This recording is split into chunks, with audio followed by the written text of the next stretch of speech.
성도 여러분, 대체 휴일 잘 쉬고 계시나요? 지난번에 말씀드린 대로 큐티를 가끔 매일 하지는 못하지만은 가끔 영상을 올리려고 합니다. 오늘은 10월 3일 월요일 미가서 3장에 대한 말씀을 잠깐 드리고자 합니다. 미가서는 미가 선지자는 미가야의 줄임말이에요. 미가야가 더 정확한 말이죠. 근데 미가의 뜻이 뭐냐 하면 누가 여호와와 같은가, 누가 여호와와 같은가 이런 뜻입니다. 이 본문에 나오는 미가서가 여러 장이 있는데 미가서에 나타난 특징이 있는데 메시지가 특징이 있는데 뭐냐면 유대 사회에 가장 부패와 타락이 있는 그 원인이 어디에 있는가? 그것은 백성들에게 있는 것이 아니라 사회 지도층에 대한 것이 있기 때문에 지도층들이 잘못되어 있기 때문에 이 나라가 이 민족이 어렵고 타락한 가운데 있다는 것입니다. 왜냐하면 지도자는 더 수준 높은 도덕과 공의를 가지고 있어야 되겠지만은 당시의 유대 지도자들은 그렇지 못했습니다.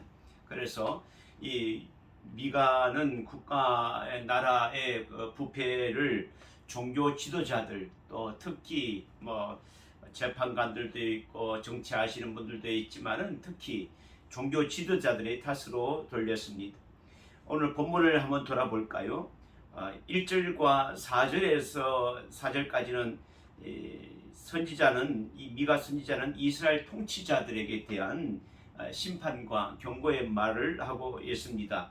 1절에 이렇게 시작하네요. 내가 또 이르노니 야곱의 우두머리들과 이스라엘 족속의 통치자들아 들으라. 정의를 아는 것이 너희의 본분이 아니냐. 지도자들은 정의롭게 정치를 행하고 공의롭게 이끌어 가야 됩니다. 그럼에도 불구하고 당시에 이스라엘 지도자는 그렇지 못했다는 거예요. 어떻게 했습니까? 2절에 이렇게 말합니다. 너희가 선을 미워하고 악을 기뻐하며 내 백성의 가죽을 벗기고 그 뼈에서 살을 뜯어 3절 그들의 살을 먹으며 그 가죽을 벗기며 그 뼈를 꺾고 다지기를 냄비와 숯 가운데 담을 고기처럼 하는도다. 지도자가 선을 미워하면 되겠습니까? 그런데 선을 미워했다고 했습니다. 선을 미워했다는 것은 하나님을 미워했다는 것과 마찬가지입니다.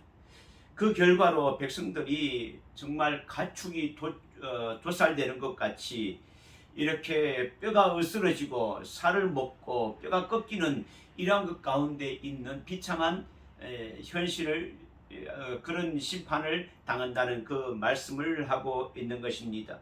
그래서 이 죄악의 결과가 4절 말씀에 나오는데 이렇게 말하고 있습니다.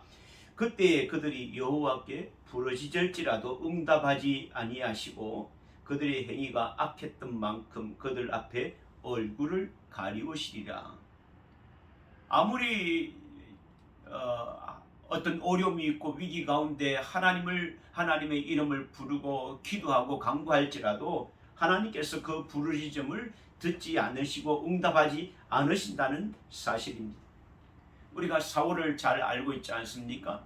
사울이 하나님 앞에 겸손해서 이스라엘의 초대 왕이 되었지만은 나중에는 교만하여서 하나님이 사울을 떠났습니다.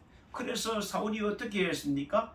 하나님이 아무런 응답이 없으니까 무당을 찾아가서 어떻게 하면 좋겠냐 이렇게 하는 사울의 모습을 보게 됩니다. 개인적으로는 사울의 마음이 얼마나 답답했겠습니까?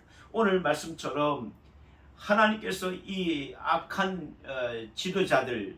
지도자들에게 어떻게 하냐. 죄악의 결과가 하나님이 더 이상 함께하지 않겠다, 응답하지 않겠다라는 것을 말씀하고 있습니다.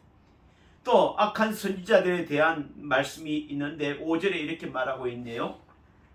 내 백성을 유혹하는 선지자들은 이에 물 것이 있으면 평강을 외치나 그 입에 무엇을 채워주지 아니하는 자에게는 전쟁을 준비하는도다. 이게 무슨 말일까요? 그 선지자들의 입에 물 것이 있으면 그 선지자들에게 많은 것을 갖다 주고 또 좋은 것을 갖다 주면 그들에게 평안을 빌고 축복을 빌지만은 그 입에 무엇을 채워주지 아니하면 전쟁을, 재앙을 선포한다는 거예요. 이게 올바른 선지자가 아니지 않습니까? 이 악한 선지자는 이러한 것을 말하고 있습니다. 오늘날 우리들이 진리의 말씀을 버렸기 때문에 우리가 유행에 흔들리기도 하고 세상의 거짓에 흔들리기도 하고 우리의 마음을 빼앗기기도 합니다. 또 작은 어떤 유혹에도 우리가 쉽게 넘어갈 수 있습니다. 하나님 없는 세상, 하나님 없는 사람은 나침반 없는 배가 항해하는 것과 같고 등불 없이 밤길을 걷는 것과 마찬가지입니다. 오늘 8절에 미가서는 입을 벌려서 하나님의 말씀을 전하고 있는데 이렇게 말하고 있습니다. 오직 나는 여호와의 영으로 말미암아 능력과 정의와 용기로 충만해져 야곱의 허물과 이스라엘의 죄를 그들에게 보이리라. 오직 나는 여호와의 영으로 말미암아, 여호와의 영이 빛이 돼서, 하나님이 빛이 돼서, 예수 그리스도가 빛이 되어서 야곱의 허물과 이스라엘의 죄를 다 드러낸다는 것입니다. 여러분, 우리가 말씀 앞에 우리의 죄가 드러나듯이 하나님이 예수 그리스도로 통하여서 허물과 이스라엘 죄를 드러내게 되는 것입니다. 그 드러나는 죄가 어떤 내용인가? 11절에 이렇게 말합니다. 그들의 우두머리는 뇌물을 위하여 재판하며, 재판관들이요 뇌물을 받고 재판이 옳은 것을 나쁘다고 하고 나쁜 것을 옳다고 말하고 있습니다. 또 제사장은 싹을 위하여 교훈한다. 돈을 받고 제사장들이 하나님의 말씀을 선포한다는 것입니다. 선지자는 돈을 위하여 점을 치면서도 선지자는 하나님의 말씀을 알고 하나님의 뜻을 알고 그것을 뜻을 그들에게 전하는 것 가운데 돈을 받고 점을 친다, 이렇게 말하고 있습니다. 그러니까 재판관들과 제사장, 선지자들, 많은 지도자들이 부패와 타락이 있기 때문에 유다 사회가 하나님의 심판을 받을 것이라는 것을 말하고 있습니다. 오늘 이 말씀 가운데서 제목이 뭐냐면 하나님은 정의를 요구하신다. 말씀을 마치면서 우리들에게 모든 것의 근본 원인은, 이 부패에 된 심판의 원인이 무엇입니까? 하나님을 떠났기 때문에 그렇습니다. 오늘 우리의 삶도 얼마나 하나님과 가까워졌는가?